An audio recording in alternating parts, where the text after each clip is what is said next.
Hi guys, welcome to my channel. ఎస్ఎస్సిజిఎల్కి, సిహెచ్ఎస్ఎల్కి, ఎంటీఎస్కి ఉపయోగపడే రీజనింగ్ క్వశ్చన్ చూద్దాము. ఇక్కడ 5, 127, 9 క్వశ్చన్ మార్క్ ఇచ్చారు. క్వశ్చన్ మార్క్ ప్లేస్లో ఏమొస్తుందో చూద్దాము. అదేవిధంగా 7, 247 ఇచ్చారు. ఇక్కడ 5:127 తీసుకుంటే 5² × 5 అంటే 25 × 5 వచ్చేసి 125. ఓకే, 125 వచ్చింది. అదేవిధంగా ఇది తీసుకుంటే 127 తీసుకుంటే ఇక్కడ వచ్చేసి 127 - 2 చేయాలి.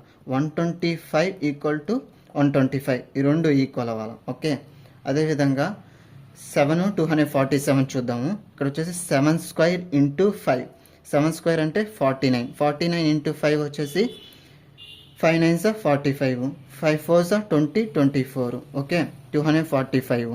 ఇక్కడ వచ్చేసి ఈ 247ని -2 చేయాలి.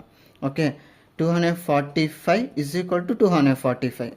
ఓకే, అంటే ఇక్కడ ఉన్న వాల్యూని -2 చేస్తున్నాం, అంటే అప్పుడు ఈ వాల్యూకి ఈక్వల్ కావాలా. అదేవిధంగా 9 క్వశ్చన్ మార్క్ ప్లేస్లో ఏమొస్తుందో చూద్దాము.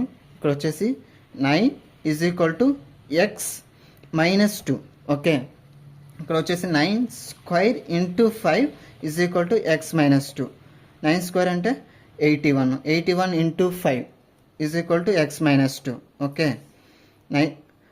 5 1s 5, 5 8s 40. Okay, x - 2. ఈ -2 అనేది పక్క పంపిస్తే 405 + 2 వచ్చేసి x = 407. 407 is the answer. Thank you guys.